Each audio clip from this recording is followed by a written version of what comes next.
Welcome to the debate. Our source material today gives us a pretty clear and frankly challenging mandate to achieve balance. Now, this state, this wholeness, it's defined as the synthesis of opposites, and that applies just as much to our global societal systems as it does to our own internal human experience. So, the big question we're tackling today, the one that springs right out of this material, is this. What's the most effective, the most necessary starting point for achieving this synthesis? Do we need to prioritize, large-scale structural and economic reform first? Or does it have to start with an internal, psychological, maybe even spiritual integration? I'm going to argue that structural, external reform is really the non-negotiable first step. Specifically, we need a functional integration of capitalist efficiency and communist social ethics. And I'm taking the opposing view here. For me, it's about the primacy of the internal world. I argue that the psychological and spiritual synthesis of opposites within the individual, well, that's the essential prerequisite. It's the core foundation you need before any lasting or effective or frankly non-coercive external societal change can actually be built and sustained. Right. So the material, it really lays out the fundamental flaw in our current systems, this relentless focus purely on profit maximization. And this singular focus, it inherently creates these massive systemic burdens. Things like, obviously, vast unequal distribution of wealth, rapid concentration of power, leading to monopolies, the Googles, the Amazons of the world, and of course, catastrophic ecological damage. Our solution, then, has to be just as comprehensive and structural.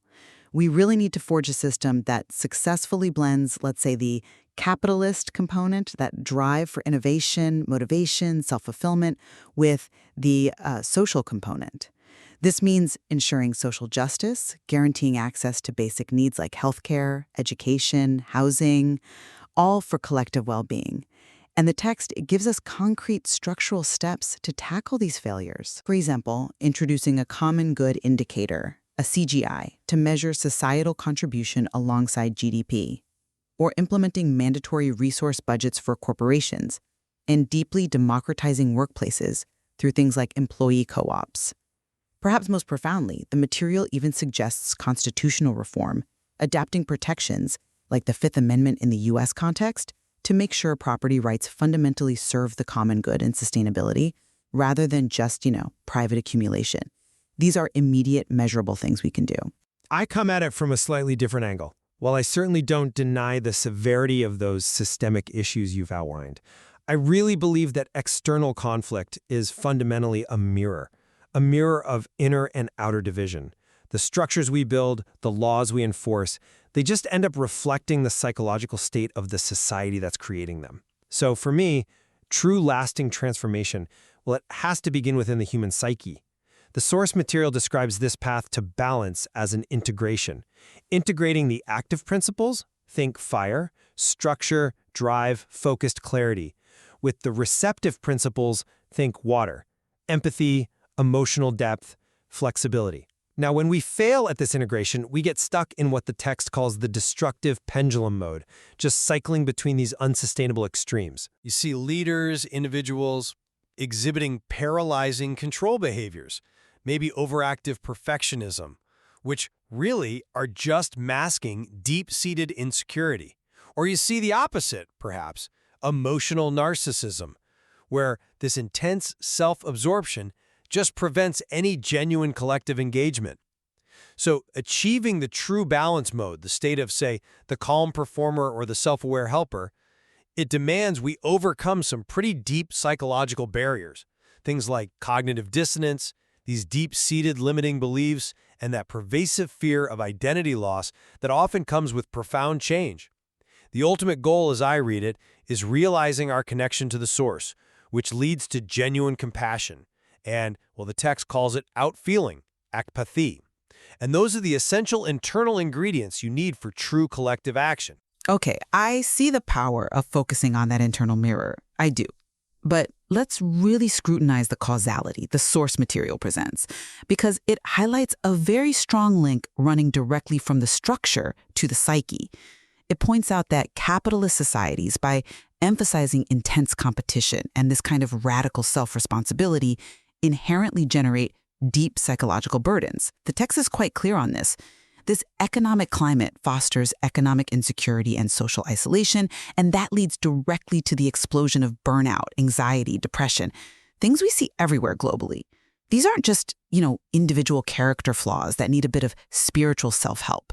The material frames them as systemically produced pathologies. If the economic environment is fundamentally structured in a way that creates insecurity that promotes intense pressure, then asking the individual to somehow achieve perfect internal synthesis before we remove the drivers of that instability, well, it seems insufficient, maybe even cruel.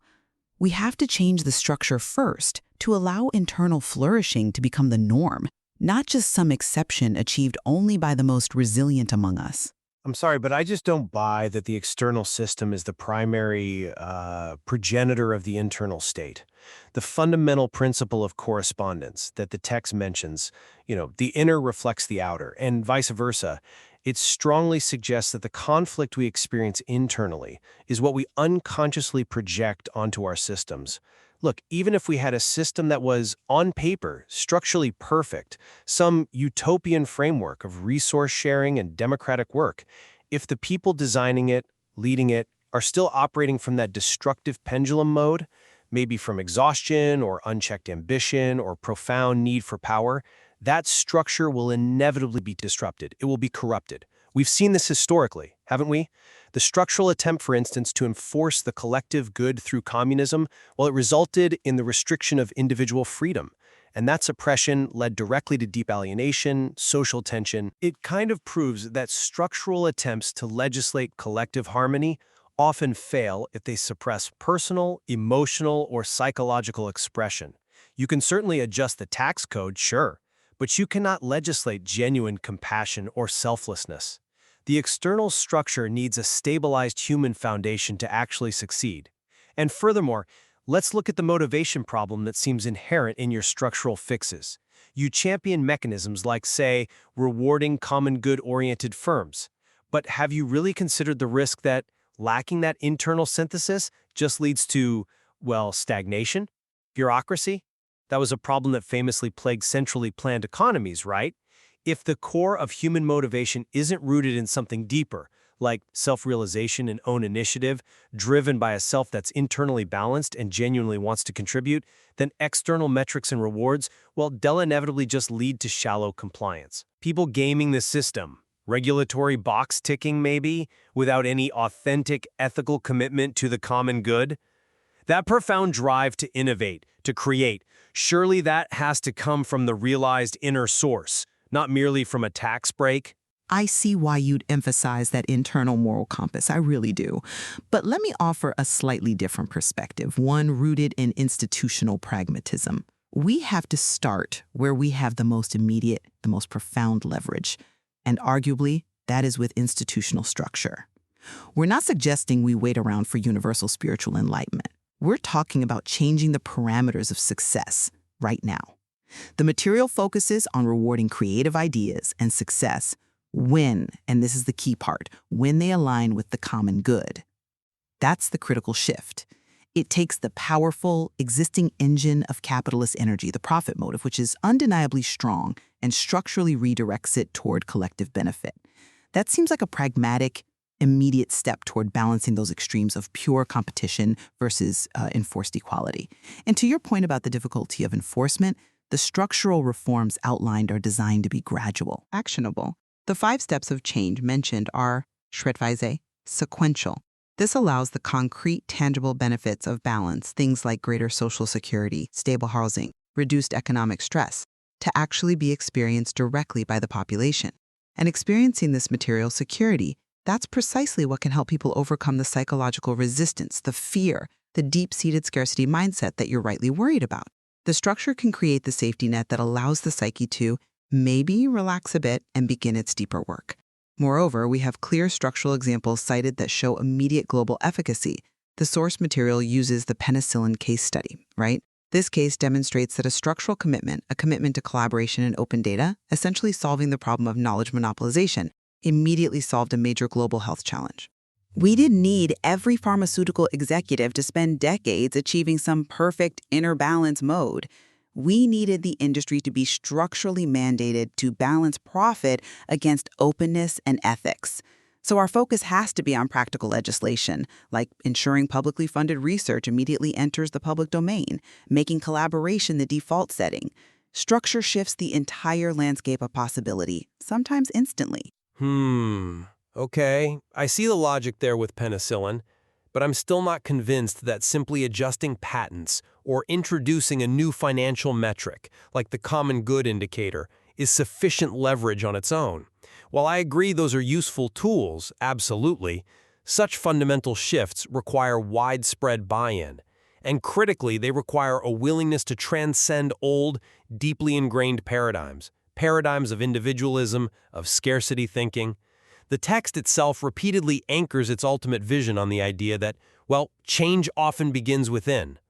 The goal, as it's described, is ultimately to live according to the highest principles of the inner world, principles like compassion, love, wisdom. Without establishing that internal foundation first, the necessary change of perspective required to truly commit to things like a global resource budget, which, let's face it, requires profound sacrifice and limitation on individual consumption, or limiting property rights for environmental protection, well, that commitment will simply be blocked. Blocked by the individualistic ego, operating from that deep scarcity mindset. If the internal fear of not having enough isn't resolved, maybe through realizing our interconnectedness, that source, then structural limitations will just feel like oppression, won't they? Not liberation? And that's going to lead to massive societal pushback, non-compliance. But if we wait for that level of psychological readiness, for millions, maybe billions of people to reach this realization of the source and overcome their scarcity mindset, we will simply run out of time. We'll run out of time to avert the most severe ecological and economic crises that the material itself details.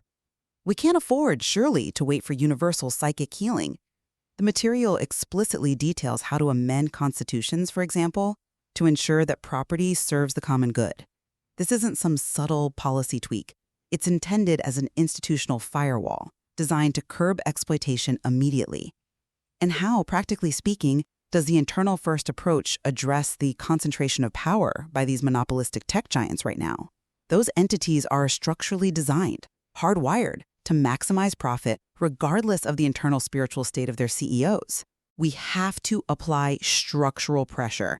Things like breaking up monopolies, implementing mandated data collaboration protocols, to redirect that energy before they can do even further systemic damage.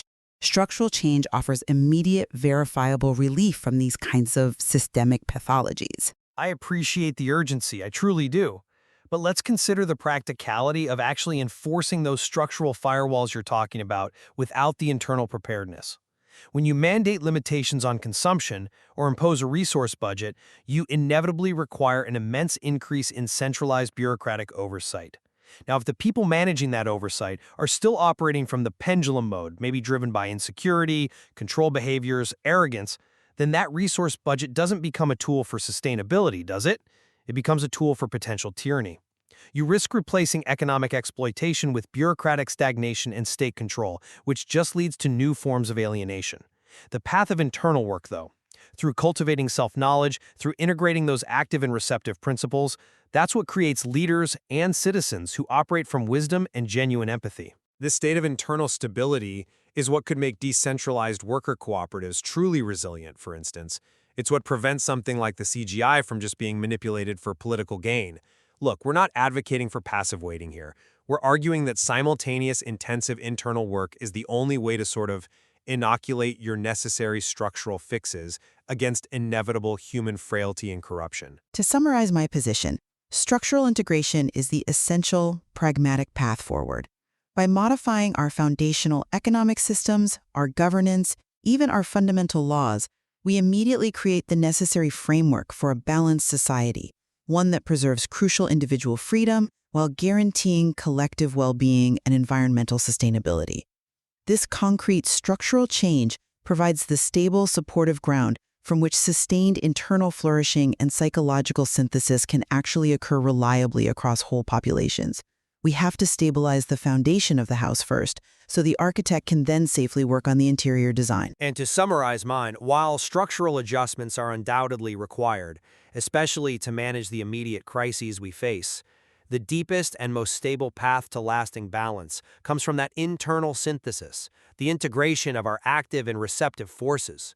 By recognizing that outer tension is fundamentally a mirror of inner disunity, and by working rigorously towards self-realization and connection to the source, we cultivate the emotional intelligence, the genuine compassion, and the moral stability required for those large-scale structural changes to not only succeed, but to endure, to evolve without just causing new cycles of systemic oppression or stagnation.